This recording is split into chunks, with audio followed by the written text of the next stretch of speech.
साथियों नमस्कार। आजकल 2-3 दिन से टीवी चैनल से लेके सारे समाचार पत्रों में और हर जगह सोशल मीडिया से लेके हर प्लेटफॉर्म पर केवल और केवल एक बात चल रही है, केवल और केवल एक चर्चा चल रही है कि मोदी साहब की जो सिक्योरिटी है उसके अंदर चूक हो गई। और इस चीज को इतना बड़ा चढ़ाकर हर जगह बताया जा रहा है जैसे कि इस हिंदुस्तान के अंदर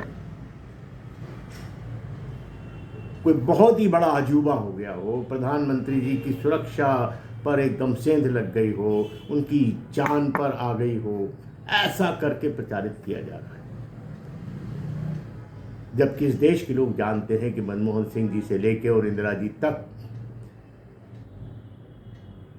राजीव गांधी जी से लेके और बेअंत सिंह तक किस तरह से कांग्रेस के नेताओं ने आतंकवादी जो गतिविधियां थी, आतंकवादी जो हमले थे, उनका डटकर पूरे साहस के साथ मुकाबला किया,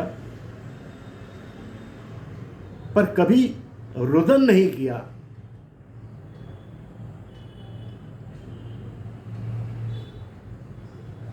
आज कहा जा रहा है कि प्रधानमंत्री जी बचकर आ गए, कोई महामृत्युंजय का जाप करने बैठ गया है, कोई मौन धरने कर रहा है, कोई उनके लिए यज्ञ कर रहा है। मतलब जितना भी पाखंड किया जा सकता है, जो कि भारतीय जनता पार्टी का चाल चरित्र और चेहरा है, वो किया जा रहा है। प्रधानमंत्री जी किसी पार्टी के नहीं होते, वो एक देश के होते हैं। अगर वो देश के हैं तो फिर लगातार पार्टी का प्रचार करते क्यों घूमते रहते हैं? जहाँ जहाँ चुनाव होता है उन्हीं के फेस को आगे रख के भारतीय जनता पार्टी चुनाव क्यों लड़ती है? क्यों प्रधानमंत्री जी जो है अपने प्रधानमंत्रित्व का जो दायित्व है उसको पूरी शिद्दत के साथ, पूरी ताकत के साथ, पूरी मेहनत के साथ क्यों नहीं निभाते हैं? क्यों हमेशा चुनाव रैलियों में खड़े दिखाई देते हैं? क्यों भाषण करते हुए दिखाई देते हैं, जुमलेबाजी करते हुए दिखाई देते हैं? इसका तो लोगों को जवाब देना ही पड़ेगा ना। निश्चित रूप से प्रधानमंत्री की सुरक्षा एक बड़ी चीज है, होना भी चाहिए, क्योंकि वो देश के प्रधानमंत्री हैं, उनकी रक्षा का दायित्व एसपीजी पर है और पूरी दुनिया जानती है, पूरा हिंदुस्तान जानता है और ब्लू बुक और ब्लैक बुक तक में हर जगह लिखा गया है कि एसपीजी की मनमर्जी के खिलाफ कोई भी सुरक्षा का दायित्व जो है वो अमली जामा नहीं पहनाया जा सकता।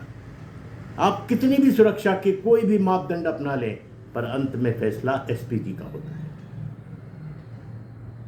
प्रधानमंत्री जी अचानक कह दें कि मैं तो रैली में बाई रोड जाऊंगा हेलीकॉप्टर से जाते जाते, और एक सड़क पर जाकर खड़े हो जाते और वहाँ पर भारतीय जनता पार्टी के जो लोग हैं वो उनके जयकारे के नारे लगाने लगते हैं, उनके काफिले के पास तक पहुँच जाते हैं, और रुदन इस बात पे हो रहा है कि मेरी सुरक्षा का इंतज़ाम नहीं किया गया। तो भारतीय जनता पार्टी के कार्यकर्ता वहाँ कैसे पहुँच गए? उनको कैसे मालूम पड़ गया कि वहाँ प्रधानमंत्री जी का काफिला खड़ा हुआ है, वहाँ जयकारे लगाने हैं मोदी जी के? ये सब कुछ इसलिए हो रहा है क्योंकि लोगों का मुख्य मुद्दों से ध्यान भटकाना है, बेरोजगारी से, महंगाई से, गिरती हुई जर्जर अर्थव्यवस्था से, किसान की बदहाली से, युवाओं की बेरोजगारी से, शिक्षा के गिरते हुए स्तर से, कोरोना महामारी से। ये सब जो मुद्दे हैं, जो मेन मुद्दे हैं, इन सब ध्यान भटकाने की ये कोशिश की जा रही है, क्योंकि हर मोर्चे पर मोदी सरकार असफल सिद्ध हो चुकी है। अब उसके पास आखिरी हथियार यही बचा है कि वो एक भावनात्मक रूप से इस देश के लोगों को बरगलाने का कुत्सित प्रयास करें। मैं समझता हूँ कि प्रधानमंत्री पद की गरिमा और जनतंत्र और प्रजातंत्र